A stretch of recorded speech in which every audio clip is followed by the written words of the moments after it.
warahmatullahi wabarakatuh. Bismillahirrahmanirrahim. Alhamdulillahillazi hadana bihadza wa ma kunna linahtadiya laula an hadana Allah. Asyhadu an la ilaha illallah wahdahu la syarika lah wa asyhadu anna Muhammadan abduhu wa rasuluh la nabiyya ba'da. Arsalahu bil huda wa dinil haq liyuzhirahu ala dini kullih walau karihal kafirun. Amma ba'du.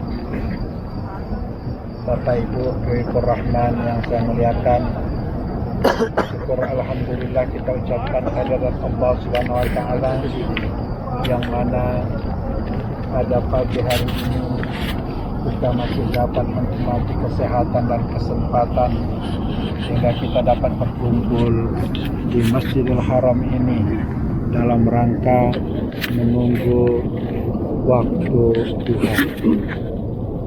Selawat dan salam hariban junjungan kita Nabi besar Muhammad SAW, yang mana syafaat beliaulah yang kita harapkan. Semoga kita semua bersama Rasulullah.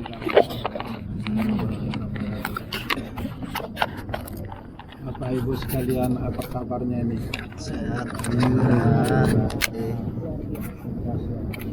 Yang mana pagi hari ini sebelum kita memasuki acara pengajian, jangan lupa niat iktikaf ya. Sengaja aku iktikaf dalam Masjidil Haram karena Allah Ta'ala. Di antara kita iktikaf, kita juga menunggu waktu duha, yang mana karena Rasulullah pernah mengatakan barang siapa salat subuh berjamaah di masjid menunggu sampai waktu duha, dikerjakannya duha 2 rakaat atau lebih, maka dia mendapatkan pahala umrah sempurna pahalanya.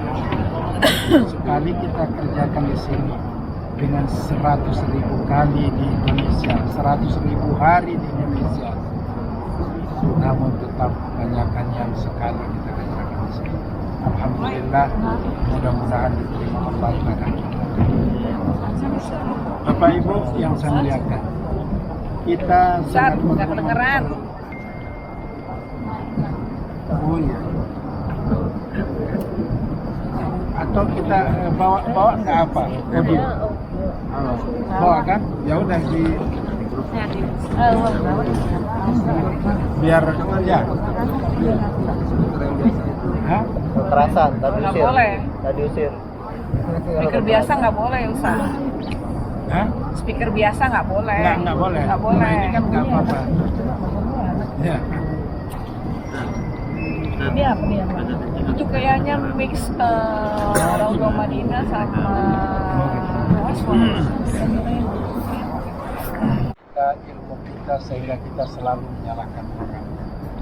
Tak obahnya seperti, maaf cakap, ada 4 orang yang buta mengenal gajah.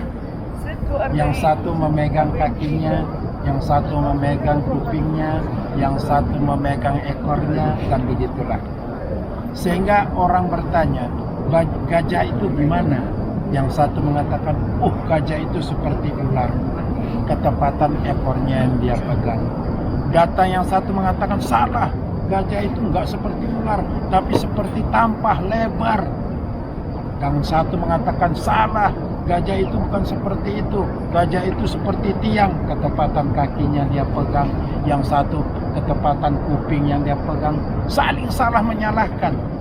Ketika ada orang yang sedang melihat, oh kamu benar, tapi itu ekornya, oh kamu benar, itu kupingnya. Nah, begitulah kita mempelajari Islam. Karena sedikit kita sering menyalahkan orang, padahal itu benar kadang-kadang, tapi satu segi. Seperti orang yang buta tadi memegang kupingnya, memang betul itu gajah, tapi kupingnya. Memang betul itu gajah, tapi ekornya. Tapi kalau secara seluruh gajah, ya seperti itulah. Jadi begitulah kita mempelajari Islam. Kadang-kadang karena kesedikitnya ilmu kita tidak tahu, sering menyalahkan orang, padahal kadang-kadang sama-sama benar. Seperti itulah. Pernah juga salah seorang kafir menemui seorang ulama.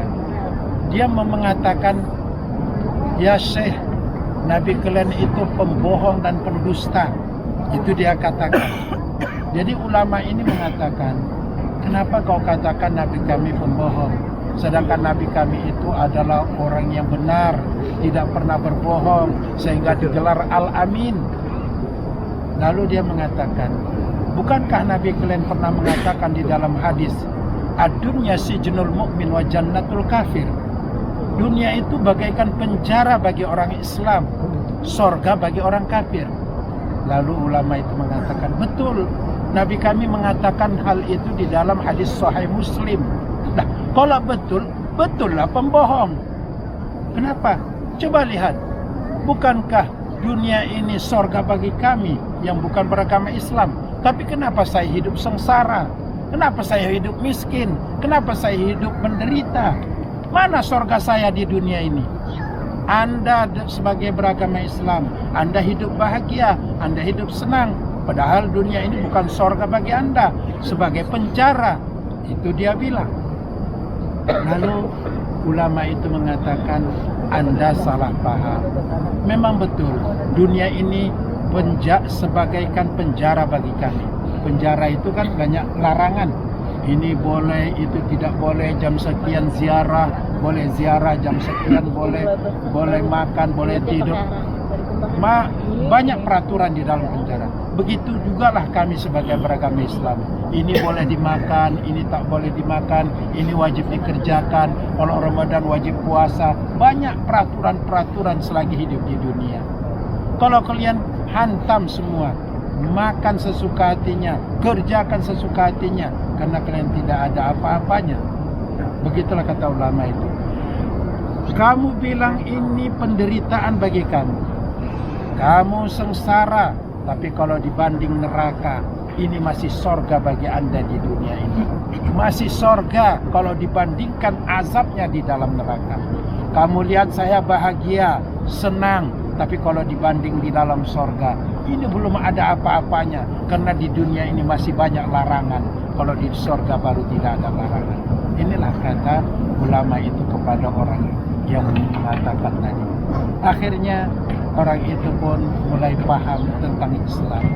Jadi begitulah Bapak Ibu, kita sebagai umat Nabi Muhammad diwajibkan bagi kita menuntut ilmu supaya kita memahami bagaimana Islam itu luasnya, bagaimana indahnya. Rasulullah pernah mengatakan, talabul ilmi faridatun ala kulli muslimin wal muslimat. Menuntut ilmu itu diwajibkan bagi orang Islam, baik laki-laki atau wanita. Kita diwajibkan, tidak mengenal umur. Kun aliman au muta'alliman au mustami'an fala taqur rabi fatuhlak, kata Rasul. Jadikan dirimu orang yang alim, yang mengajarkan ilmu. Kalau tidak mampu, muta'allim, belajar, kata Rasul. Tidak sempat, mustami', mendengar. Seperti ini, mendengar. Ada pengajian, mendengar. Ada pengajian di radio, mendengar. Atau di TV, mendengar. Fala taqur rabi fatuhlak. Jangan kau orang yang keempat, mengajar tak mampu, belajar tak sempat, mendengar tak mau, patuhlah, celaka itu orangnya, kata Rasul. Jadi oleh sebab itu, apabila ada pengajian, dengarkanlah, karena itu adalah ilmu. Karena ilmu itu tidak mengenal umur. Walaupun uban sudah bertabur, mata sudah kabur, gigi sudah gugur, badan sudah kendur, bahkan makanan sudah jadi bubur, sudah dekat pintu kubur, tetap wajib menuntut ilmu. Utlubul ilma minal mahdi ilal lahdi. Tuntutlah ilmu itu dari buayan hingga liang lahat. Bapak Ibu yang saya muliakan, kita diberikan Allah kebebasan di dunia ini. Allah mengatakan, mau Islam silakan, mau kafir silakan. Kamu Islam aku tidak untung, kamu kafir aku tidak rugi. Tapi kusuruh kau Islam supaya kau kumasukkan dalam surgaku. Kau kuberikan akal untuk membedakan mana yang kusuruh, mana yang kularang. Kuutus Rasulku untuk menjelaskan ini baik, ini buruk, ini wajib, ini haram. Kau kuberi akal. Kalau kau kerjakan yang kusuruh, kau kuberi nikmat dalam surgaku. Kalau kau kerjakan yang kularang, kau kuazab dalam nerakaku. Kau hambaku, surga-surgaku, neraka-nerakaku. Terserah mau pilih mana. Kalau kau taat aku tidak untung, kalau kau maksiat aku tidak rugi, kata Allah. Silakan. Kau kuberikan akal untuk membedakan mana yang kusuruh, mana yang kularang. Kuutus Rasulku, penerusnya para ulama, untuk menjelaskan mana yang disuruh, mana yang dilarang, mana yang baik, mana yang buruk. Makanya orang yang tidak berakal tidak dihukum dalam Islam. Orang gila itu tidak dihukum. Apapun dikerjakannya, dimaafkan Allah. Itulah orang gila. Sama dengan orang yang dipaksa. Orang yang dipaksa pun tidak dihukum dalam Islam. Misalnya, kau minum ini, kalau tidak kubunuh kau. Kau makan ini, padahal itu haram. Makan, kalau tidak kubunuh. Kita makan, dimaafkan Allah. Itulah. Karena tidak ada paksaan. Allah tidak memaksa kita. Allah menyuruh sholat. Kalau sholat kau, kuberi nikmat dalam surga. Kalau tidak sholat, kau kuazab kau dalam nerakaku. Tidak. Kalau dipaksa Allah, sholat. Kalau tidak, kubunuh, ku cabut nyawamu. Sholat, kalau tidak, tak ku kasih rezeki. Itu baru dipaksa. Coba lihat, orang sholat diberi Allah rezeki. Orang tak sholat diberi Allah rezeki. Berarti sholat tidak ada paksaan. Kalau kau sholat, ku beri nikmat dalam surgaku. Kalau kau kerjakan yang kusuruh, kau beri nikmat dalam surgaku. Kalau kau kerjakan yang kularang, ku azab kau dalam nerakaku. Kau hambaku, surga-surgaku, neraka-nerakaku. Kau taat, aku tidak untung. Kau maksiat, aku tidak rugi. Siapa yang rugi dan beruntung? Ya kita. Kita mengerjakan yang diperintahkan Allah, kita untung. Kita mengerjakan yang dilarang Allah, kita rugi. Kita sendiri. Jadi Allah berikan kebebasan bagi kita, bukan dipaksa oleh Allah. Tidak ada paksaan. Karena orang yang dipaksa tidak akan dihukum. Jadi Bapak Ibu yang saya muliakan, kitalah yang memikirkan kehidupan kita. Kitalah mau memikir, kita mau senang, mau bahagia, kitalah mau bahagia di akhirat, kita yang memikirkan. Kita sekarang bisa berbuat jahat, bisa berbuat baik. Tapi ingat bahwasanya hidup ini tidak selamanya. Kullu nafsin za'iqatul maut. Setiap yang bernyawa pasti akan mati. Semua orang percaya dan yakin mati itu pasti, tapi tak seorang pun tahu kapan saatnya. Kalau sudah tiba saatnya, tidak bisa diganggu gugat. Oh tunggu dulu, aku belum ini, aku belum itu, nggak bisa. Faiza ja'a ajaluhum la yastakhiruna sa'ata wa la yastaqdimun. Apabila telah tiba ajal yang ditentukan Allah, tidak bisa diajukan atau diundurkan meskipun satu detik. Ada orang yang berkali-kali ingin bunuh diri tidak mati-mati. Kenapa? Ya karena belum tiba ajalnya. Kalau sudah tiba ajalnya, jangankan mau bunuh diri, mau menyelamatkan diri pun tidak mungkin. Apa kata Imam Syafi'i? Kam min salimin matat min ghairi iddatin wa kam min syakimin asahina minad dahri. Betapa banyak manusia yang sehat mati tanpa berpenyakit, tapi betapa banyak manusia yang sakit-sakitan hidup sepanjang masa. Sehingga kita menganggap dia sudah meninggal padahal masih hidup. Seperti itulah. Karena ajal ini sudah ditentukan Allah. Ada orang yang jatuh dari tingkat 4 di Mesir, enggak mati. Ada orang yang jatuh dari tingkat 1, mati. Seperti itu. Kenapa? Karena semua itu sudah ditentukan Allah ajalnya. Ada lagi pernah kejadian di Mesir, di Luxor, sehingga koran itu judulnya Si Mayit Membawa Maut. Kenapa? Karena pada saat itu ada duka cita, mereka baru sedih, maka si mayit itu dibawa, ketika dibawa ke kuburan, ya, ketika diusung ke kuburan, tiba-tiba datang motor besar menabrak itu orang yang membawa mayit, sehingga meninggal 9, 10 menjadi sama si mayit. 9 meninggal, padahal mereka sehat, mereka yang membawa si mayit. Tapi begitulah ajal. Akhirnya tidak jadi dikebumikan, dibawa lagi pulang yang 9 dengan mayit yang 1 jadi 10. Belum lagi hilang kesedihan si meninggalnya si mayit yang 1 tiba-tiba 9. Betapa beginilah keadaan manusia. Kita tidak tahu hidup kita ini bagaimana. Hidup kita tiba-tiba Allah mencabut ketika kita berbuat maksiat. Bagaimana? Ya Allah, na'udzubillah. Ketika kita berbuat maksiat, dicabut Allah nyawa kita. Bukan hanya keluarga kita yang malu, jiran tetangga kita pun ikut malu. Oleh sebab itu, Bapak Ibu yang saya muliakan, kita jagalah hidup kita ini. Kita tetap berusaha semakin baik, semakin baik, semakin baik. Setelah kita pulang dari tanah haram ini, adalah perubahan. Di antara perubahan yang paling penting adalah sholat. Itu yang pertama. Karena semua ibadah, semua kewajiban diperintahkan Allah kepada Rasul melalui Jibril, kecuali sholat. Kalau sholat tidak, langsung Allah memerintahkannya kepada Rasul tanpa melalui Jibril. Itulah waktu Isra Mi'raj. Maka oleh sebab itu Bapak Ibu, sholat ini sangat penting.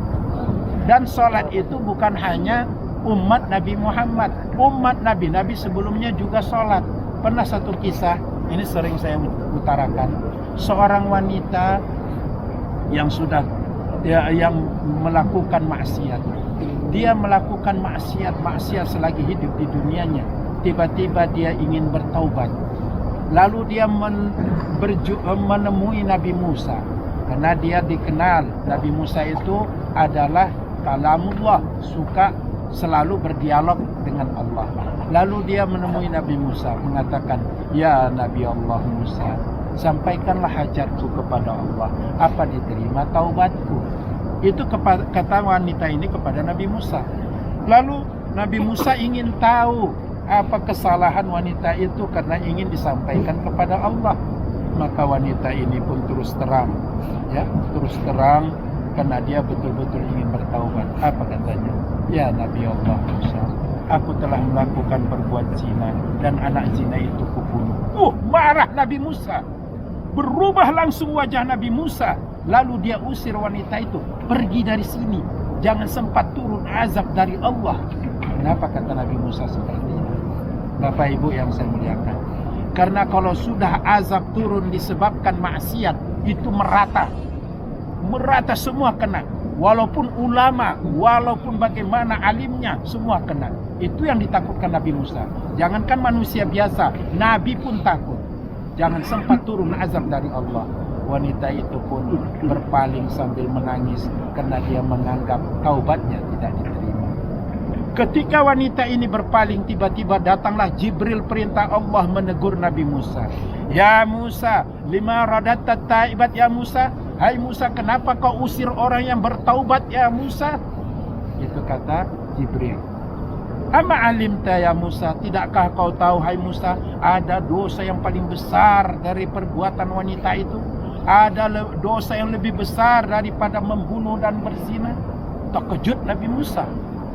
"Ya Jibril, apakah ada dosa yang lebih besar dari perbuatan wanita itu di sisi Allah?" "Ada," kata Jibril. "Apa itu ya Jibril?" "Dosa orang yang meninggalkan sholat lebih besar daripada berzina. Dosa orang yang meninggalkan sholat lebih besar daripada membunuh." Itu kata Jibril kepada Nabi Musa. Inilah syariat Nabi Musa. Syariat Nabi Muhammad bagaimana meninggalkan sholat? Rasulullah pernah mengatakan, "As-salatu imaduddin, faman aqamaha faqad aqamaddin, waman tarakaha faqad hadamaddin." Salat itu adalah tiang agama. Barang siapa menegakkannya, mengerjakannya, berarti dia menegakkan agama, memelihara agama. Barang siapa meninggalkan salat, berarti dia merobohkan agama, menghancurkan agama, memerangi agama. Nah itu. Jadi hati-hati. Rasulullah juga pernah mengatakan, "Al-farqu bainal muslim wal kafir as-salah." Perbedaan antara orang Islam dengan orang kafir adalah mengerjakan salat. Jadi oleh sebab itu Bapak Ibu, paling penting di dalam Islam ini terutama adalah salat. Karena salat itu adalah tiang agama, dan salat itu hubungan makhluk, hubungan hamba kepada Allah. Jadi kalau kita mau dialog kepada Allah, itulah salat. Jadi oleh sebab itu Bapak Ibu sekalian, salat jangan kita tinggalkan. Dulu salat kesiangan, setelah pulang dari sini kita usahakan salat subuhnya pada waktunya. Paling tidak sebelum subuh. Karena kalau sudah subuh berarti kita salat subuh di luar waktu.